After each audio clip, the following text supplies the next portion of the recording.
Episode 36। Aditya के जाने के बाद काव्या आदित्य के बातों के बारे में ही सोच रही थी। काव्या सोचते हुए खुद से बोली, आदित्य के कहने का क्या मतलब है? कौन सी बात उसको ट्रिगर कर रही है? आखिर क्या है आदित्य के मन में? कुछ देर आदित्य के बारे में सोचने के बाद काव्या आदित्य के बात को अनदेख करके बच्चों को रेडी करने चली गई। कुछ देर बाद काव्या खनक और विवान को रेडी करके स्टेयर्स से नीचे ला रही थी। लिविंग एरिया में महेश जी, राजेश जी, अखिल और वाणी थे। खनक सबको लिविंग एरिया में देखकर स्टेयर्स से जल्दी जल्दी उतरकर आई और अपने दादा के पास आकर उनके गोद में बैठ गई। राजेश जी खनक को देखकर बोले, कैसा है मेरा शेर बच्चा?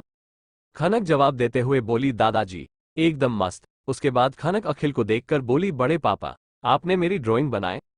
अखिल बोला, अभी तो नहीं। अखिल आगे कुछ बोलता उससे पहले ही खनक बोली, बड़े पापा अब मेरे साथ आप भाई की भी ड्राइंग बनाना। अखिल खनक को देखकर प्यार से बोला, ठीक है प्रिंसेस। अखिल एक पेंटर था, उसकी बनाई गई पेंटिंग लाखों में बिकती थी। वो ऐसी पेंटिंग बनाता था कि मानो पेंटिंग अभी ही बोल पड़ेगी। पहले अखिल को ही बिजनेस संभालने को कहा गया था, पर वो साफ इनकार कर गया। उसके बाद सबने मिलकर आदित्य को इमोशनल ब्लैकमेल किया, जिस कारण आदित्य को न चाहते हुए भी अपने पैशन को किनारा करके बिजनेस में आना पड़ा।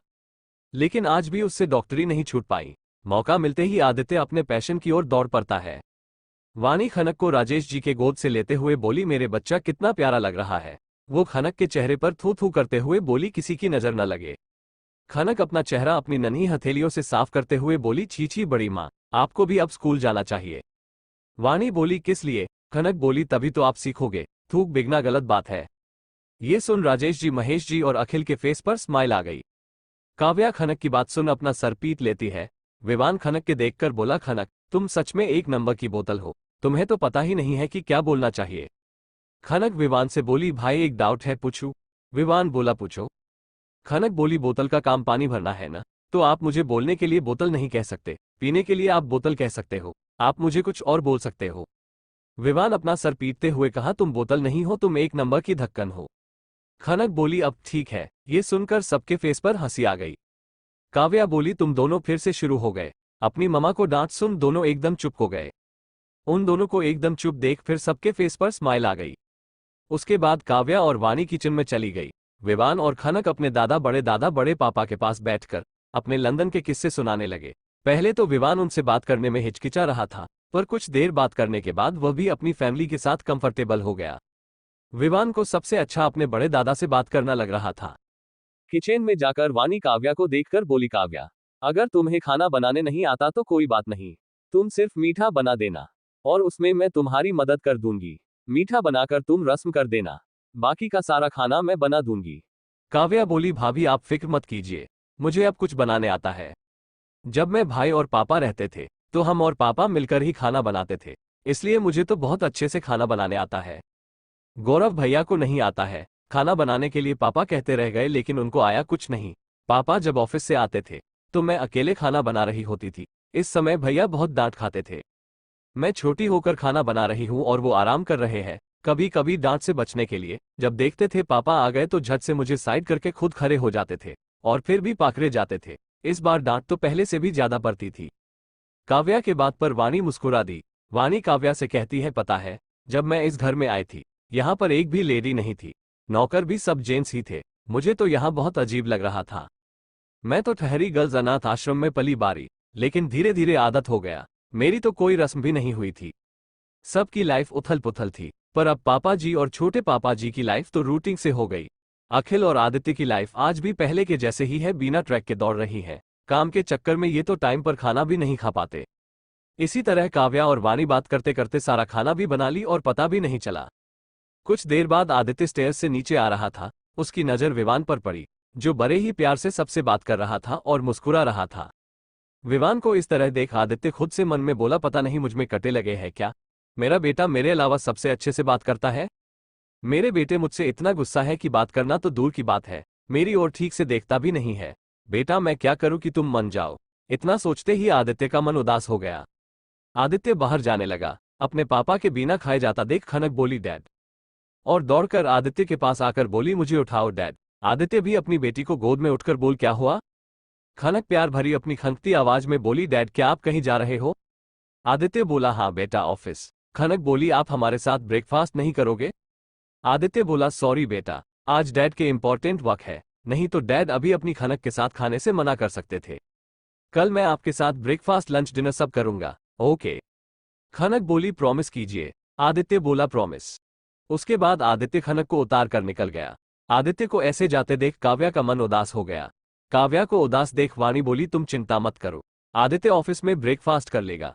अक्सर काम के सिलसिले में वो बाहर ही खाना खा लेता है। उसके बाद सभी डाइनिंग टेबल पर आए। आज काव्या ने सारा खाना खुद ही बनाया था। वाणी तो बस उसकी मदद कर रही थी।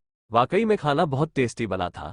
किसी को लगा नहीं था कि काव्या इतना अच्छा खाना भी बना सकती है। काव्या वाकई में मल्टी टैलेंटेड है। दूसरी तरफ आदित्य की कार एक अंडर कंस्ट्रक्शन बिल्डिंग के सामने आकर रुकी। ये पूरा इलाका एकदम सुनसान था। दूर दूर तक कोई नहीं था। कार को आदित्य खुद ड्राइव कर रहा था। वैसे तो उसकी कार हमेशा ड्राइवर ड्राइव करता था, पर यहां आने के लिए आदित्य खुद ही ड्राइव करके अकेले आता था। इस जगह के बारे में आदित्य के कुछ चुनिंदा लोग ही जानते थे, जो आदित्य के लिए अपनी जान गंवाने से पहले एक पल न सोचे। आदित्य जब कार से निकला तो उसके एक्सप्रेशन एकदम ही सख्त थे। ये आदित्य वो आदित्य लग ही नहीं रहा था जो कुछ देर पहले था। आदित्य उस बिल्डिंग के अंदर चला गया। एपिसोड 37 बिल्डिंग के अंदर जाते ही आदित्य एक रूम में चला गया। इस रूम में एक लिफ्ट था, जो आदित्य के फिंगर रखते ही खुल गया। उस लिफ्ट का लॉक फिंगर से ओपन होता था, जिसे कुछ लोग ही ओपन कर सकते थे। वो लोगों थे आदित्य के विश्वास के लोग थे। आदित्य लिफ्ट में चला गया, पर ये क्या, लिफ्ट ऊपर जाने के बजाय नीचे जाने लगे। नीचे जाकर लिफ्ट रुकी। लिफ्ट का डोर खुला। आदित्य बाहर आया। उसके सामने पूरी एक अलग दुनिया ही थी, जहां लेटेस्ट वेपन से लेकर साइबर का पूरा जाल बिछा हुआ था। उसकी साइबर टीम इतनी स्ट्रांग है कि आदित्य चाहे तो बैठे बैठे पूरी दुनिया को हिला सकता है। पूरे अंडरवर्ल्ड में 5 सबसे पावरफुल पर्सन है। उन 5 पर्सन में एक आदित्य भी है। आदित्य पूरे अंडरवर्ल्ड में किंग के नाम से जाना जाता है। उसकी पकड़ इंडिया के साथ साथ और भी कई देशों में है। आदित्य इस वर्ल्ड में तब आया था जब कॉलेज का उसका फर्स्ट ईयर था। आदित्य कुछ तलाश कर रहा था। उसकी ये तलाश उसे इस दुनिया में लाकर खड़ा कर दिया। अभी भी आदित्य की तलाश जारी है। अब तो वहीं जाने की क्या तलाश कर रहा है। आदित्य अंडर इंटर करते हुए सर्द लहजे में बोला विक्की, कुछ पता चला? विक्की बोला सर हम पूरी कोशिश कर रहे हैं, पर कुछ पता ही नहीं चल रहा है कि आखिर कैसे उसे मारा गया है। आदित्य सख्त लहजे में बोला जल्द से जल्द पता करो और आगे के अपडेट मुझे दो। वो हमारी एम्प्लॉय थी और हमारी जिम्मेदारी है उसके गुनहेगार तक पहुंचने की। शाम का time Singhania mention. Kavya room में बेड पर बैठी बच्चों को पढ़ा रही थी और बार बार घड़ी को देख रही थी। अभी 10 बजे थे। आदित्य आया नहीं था। काव्या को आदित्य की फिक्र हो रही थी, पर वो आदित्य को जताना नहीं चलती थी, जिस कारण वह आदित्य को कॉल नहीं कर रही थी। काव्या आदित्य के बारे में सोच ही रही थी कि तभी आदित्य रूम में आया। आदित्य को आया देख काव्या ने चैन की सांस ली। आदित्य बच्चों और काव्या को एक नज़र देख सीधे वॉशरूम में चला गया। आज आदित्य खुद भी बहुत परेशान था। अपने डैड को देखने के बाद भी खनक नहीं गई, क्योंकि काव्या ने उसे लंबा टास्क दिया था और उसे पूरा जो करना था, वरना डांट नहीं पड़ती मामा से। थोड़ी देर बाद आदित्य वॉशरूम से आया। खनक के पीछे बैठकर उसके नोटबुक में देखने लगा। खनक के नोटबुक में देखकर आदित्य बोला खनक आपकी राइटिंग तो बहुत सुंदर है। खनक बोली थैंक यू डैड। विवान भी चाहता था कि उसके डैड उसकी तारीफ करें। उसे इस बात पर बुरा नहीं लगा कि डैड ने खनक की तारीफ की है। वो तो खुद खनक की राइटिंग से बहुत इम्प्रेस था। वो तो चाहता था कि डैड खनक की तरह उसकी भी तारीफ करें। विवान चिढ़कर बोला जिसकी राइटिंग अच्छी होती है वो पढ़ने में गोबर होता है। खनक नासमझी में विवान को देखकर बोला भाई व्हाट इज मीनिंग ऑफ गोबर। ये सुनकर आदित्य और काव्या मुस्कुरा दिए। विवान ने कहा तभी तो कहा गोबर हो तुम। जब हम हिंदी पढ़ते थे तो तुम अपनी पेंसिल को अपने मुंह में डालकर इधर उधर देखा करती थी, तो कैसे पता चलेगा गोबर का मीनिंग। अभी भी देखो मुंह में पेंसिल डालकर बैठी हो। खनक फटैक से अपने मुंह से पेंसिल निकल लेती है। आदित्य बोला खनक बेटा गोबर का मतलब होता है गंदा। खनक विवान से बोली आप सीधे गंदा नहीं बोल सकते थे। इतना लंबा लेक्चर देने की क्या जरूरत थी। आप गंदा बोलते तो भी मैं बुरा नहीं मानती। विवान ने कहा नहीं तुम बुरा ही मान लो, कम से कम तुम्हारी बकवास से तो बचा रहूंगा। खनक हंसते हुए बोली अब तो मैं बिल्कुल भी बुरा नहीं मानूंगी। अपने दोनों बच्चों के बचपने की लड़ाई को देख आदित्य और काव्या दोनों ही मुस्कुरा रहे थे। आदित्य अपने एल्बो को बेड पर टिककर कहता है बच्चों मैं आपको आपकी ममा के कॉलेज का एक किस्सा सुनाऊं। खनक एक्साइटेड होकर कहने लगी डैड सुनाए। विवान भी आदित्य को देखने लगा। भले ही वो बोला नहीं, पर उसकी आंखों की चमक बता रही थी कि वो भी अपनी ममा के बारे में सुनना चाहता है। काव्या आदित्य को नासमझी में देखने लगी कि आदित्य आखिर किस किस्से की बात करने वाला है। वैसे भी काव्या के बहुत सारे किस्से कॉलेज में फेमस थे। आदित्य आगे कहने लगा आपकी ममा को कॉलेज में सब मिस मिल्खा बुलाते थे। इस बार विवान बोला पर क्यों। विवान को खुद से पूछने पर आदित्य तो 7वें आसमान पर पहुंच गया। आखिर उसके बेटे ने कुछ तो उससे पूछा। आदित्य एक्साइटेड होकर आगे कहने लगा, काव्या जब देखो तब भागती ही रहती थी और सबको अपने पीछे भगाती रहती थी, इसलिए सब इसे मिस मिल्खा सिंह बोलते थे। सबसे पहले राहुल ने मिस मिल्खा सिंह कहा था।